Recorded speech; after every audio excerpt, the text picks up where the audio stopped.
Bonjour, aujourd'hui je voudrais vous expliquer trois choses. La première, c'est comment retrouver un article dans un code. La deuxième, c'est comment s'assurer qu'on a la bonne version, la version applicable de cet article. Et enfin, comment retrouver une convention collective. Alors, pour retrouver un article d'un code, il suffit tout simplement d'aller sur Légifrance. Donc Légifrance, vous voyez, il est déjà pré-enregistré. Vous allez sur l'accueil de Légifrance, tout bêtement. Et vous voyez tout de suite en dessous de la Constitution, vous avez les codes en vigueur. Et juste en dessous, sur cette même page d'accueil, vous avez aussi toutes les conventions collectives. Voyons d'abord les codes en vigueur. Et vous tombez ici, en cliquant sur le lien proposé sur la page d'accueil, sur deux parties du navigateur. La première, c'est un menu déroulant qui vous permet de regarder tous les codes qui sont sur Légifrance. Et la deuxième, ça vous permet en fait de faire une recherche directement par numéro d'article à partir des mêmes codes. Par habitude, je vais toujours consulter le code en entier.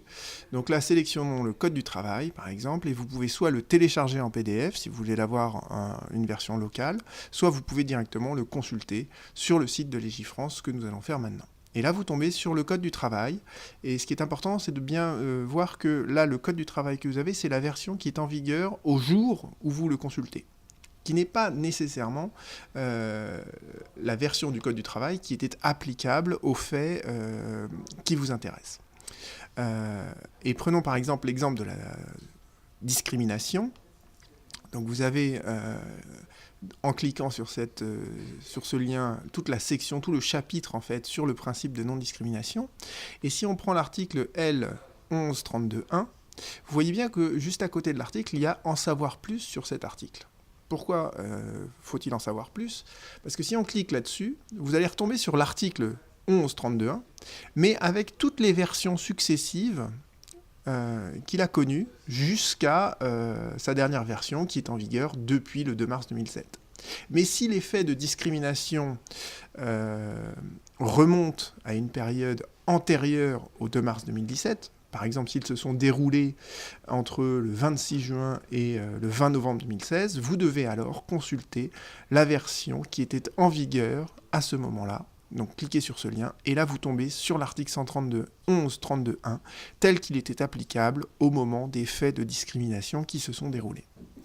Donc ça vous permet à la fois de retrouver un article du code et de vous assurer de sa version applicable au moment des faits. Si on revient maintenant en arrière, pour ce qui est donc des conventions collectives, bien ça fonctionne de manière assez similaire, c'est-à-dire que là, vous cliquez dessus et vous pouvez soit choisir une convention collective si vous connaissez son intitulé, parmi ce menu déroulant, ou alors vous pouvez, et dans ce cas-là, vous pouvez soit la consulter, soit la télécharger en PDF, ou alors vous connaissez un des mots-clés, par exemple, nous suggère Légifrance la métallurgie, ou, et c'est souvent l'indication qui est portée sur les bulletins de paie, vous connaissez son numéro de brochure. Par exemple, le 3085, d'accord ? La référence IDCC, généralement, elle est plus difficile à trouver, donc c'est pas celle qui est mentionnée sur votre bulletin de paye. Sur le bulletin de paye, c'est le numéro de brochure, donc c'est ce que vous renseignerez ici, et vous pouvez ensuite, évidemment, rechercher pour voir les différentes versions applicables de la convention collective. J'en profite d'ailleurs, parce que c'est pas toujours évident de lire une convention collective sur Légifrance, de vous montrer à quoi ça ressemble. Donc, prenons l'exemple qui est suggéré par Légifrance, on recherche, et vous allez voir, on a plusieurs résultats. D'accord ? Par exemple, pour cette convention collective, vous avez plusieurs résultats. Ce qu'il faut, vous, c'est voir la convention collective dans sa globalité. Donc, en fait, vous identifiez le petit IDCC là, c'est la Convention collective nationale du transport routier. Vous cliquez dessus, et vous allez tomber donc sur la convention collective en elle-même, c'est-à-dire que vous avez un texte de base, qui est la convention collective elle-même, et ensuite vous avez toutes les annexes, tous les avenants qui ont été signés en application de cette convention collective. Donc vous voyez qu'il y en a énormément, surtout sur celle-ci. Mais si vous voulez lire la convention collective en elle-même, il suffit simplement donc de cliquer ici, si vous ne voulez pas le télécharger en PDF.